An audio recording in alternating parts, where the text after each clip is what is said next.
नमस्कार, मी doctor Sharada, Durvankur Ayurved and fertility centre मध्ये आपणा सर्वांचं स्वागत आहे.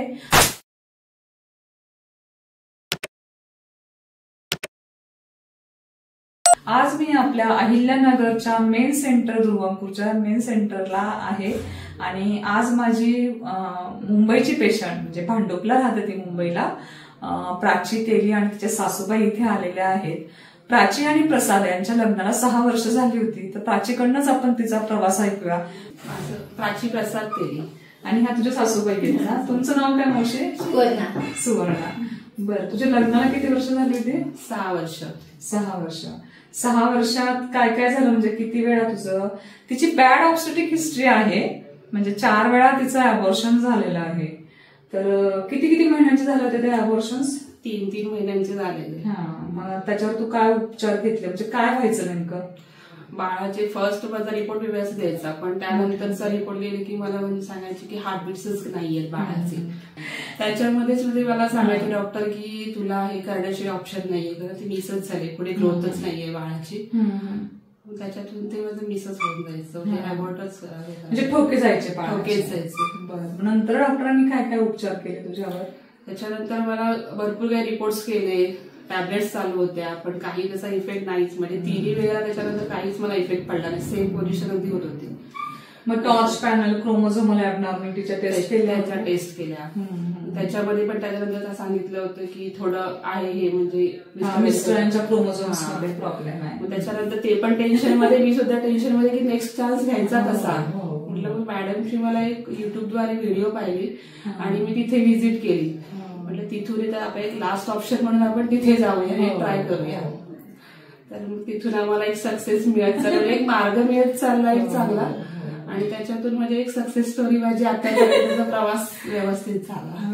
प्राचीला आता 9वा महिना लागलाय आणि तिला एवढे वाईट अनुभव आले. 4 वेळा अबॉर्शन म्हणजे इट्स नॉट अ जोक. पेशंटची खूप मानसिकता खच्चीकरण होतं, त्यात क्रोमोझोमल ऍबनॉर्मॅलिटी सांगितलेली होती आणि अशा वेळेस तर खूप टेन्शन असतं पेशंटला.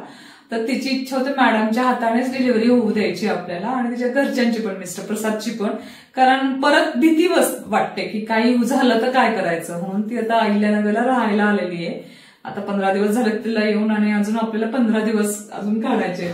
तर आज सोनोग्राफी केली, तर सोनोग्राफीमध्ये बाळाची वाढ देखील चांगली आलेली आहे. तर तुला इथे आल्यानंतर काय वाटलं, म्हणजे जे दुर्वांकूर आयुर्वेदमध्ये काय फरक वाटला, म्हणजे काय वाटलं की इथेच आपण ट्रीटमेंट घ्यावी बाबा मॅडमकडे? म्हणजे मला एक असं वाटलं की, कारण तुला आयव्हीएफ पण सजेस्ट केलं क्रोमोझोमल ऍबनॉर्मॅलिटीमुळे. बोलले होते मला डॉक्टरने लास्ट ऑप्शन म्हणून तुम्ही पुन्हा जर म्हणजे मी तुम्हाला ते डोनेट करावं, म्हणजे डोनरचं हे घेऊन तुम्हाला सांगितलं आयव्हीएफ करायला, तर तुला स्वतःच बाळ पाहिजे होतं. मग इथे आल्यानंतर मला वाटतं मी तुझी लॅप्रोस्कोपी केली, ती पण मॅडमनेच केली आणि ती सुद्धा माझी चांगल्या पद्धतीने झाली की मी ती कव्हर म्हणजे मॅडम त्याच्यामुळे चांगली झाली माझी. आणि त्याच्यानंतर मला एक अशी पॉझिटिव्हिटी आली की नाही, मला असं वाटलं की या मॅडम मला एक देवीसारख्याच म्हणजे भेटलाय की मी अशी ती देवीची ओटी पण भरून आले होते. आणि मला ऑक्टोबर महिन्यापासूनच एक वेगळा म्हणजे तोच मार्ग चांगला मिळत चालला आणि तुमचं नाव पण नेमकं शारदा म्हणजे मला एक म्हणजे प्रत्येक महिन्याला असं झालं आता असं करूया, त्याच्यानंतर असं करूया. त्यात माझे वडील पण ऑब्झर्व मी त्या ह्याच्यात पण होते, पण तिथूनही स्वतःला सावरून म्हणजे माझा प्रवास झाला तुमच्यामुळे पण चांगला.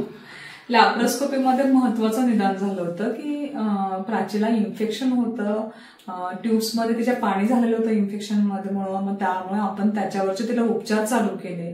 आणि मला वाटतं त्यानंतर काही दिवस उत्तर बस्ती झाल्या प्राचीच्या, आणि त्यानंतर तू काही दिवसात फर्स्टच उत्तर बसती आणि मिस्टरांच्या पण कधी सेकंड राऊंड चालू होता आणि त्याच्यामध्येच आमचं ते झालं. आणि नंतर तू आता उपकर्म वगैरे केली, त्याचं काय तुला वाटतं? त्याच्यामध्ये पण मला एक खूप पॉझिटिव्ह एनर्जी आली. माझं डोकं दुखायचं, थोडं म्हणजे असं आळस हे वाटायचं, पण त्याच्यातून माझी खूप ग्रोथ झाली. आणि त्यानंतरच ते बाळ टिकलं पण तुझं. तेव्हाच खूप अशी भीती वाटत होती, तर सडनली ह्याच्यामध्ये झालं असं. आणि उपकर्मांचा हाच फायदा असतो की आपले अबॉर्शन्स टळतात, बाळामधली व्यंग टाळू शकतो आपण, परत आपला गरोदरपणात बीपी वाढत नाही, बाळाची ग्रोथ चांगली होते. तर इतरांना तू काय सजेशन देशील?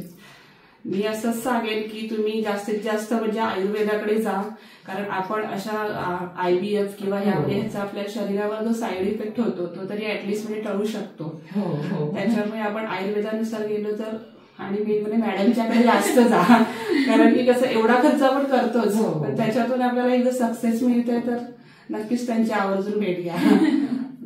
म्हणजे जे लोक आधी ॲलोपॅथीकडे जातात आणि मग आयुर्वेदाकडे जातात आणि वेळ वाया घालतात ना, त्याच्यामध्ये आपले एज पण वाढत जातं, त्रास पण वाढतो. मावशी तुम्ही काही बोलू इच्छा, काही आहे इच्छा? बरं चालेल. खूप खूप आपण बाळ झाल्यानंतर पुन्हा तुझा व्हिडिओ घेणार आहे, तोपर्यंत तुला खूप खूप शुभेच्छा. थँक्यू, तुमचा आशीर्वाद. आता एवढ्याच व्यवस्थित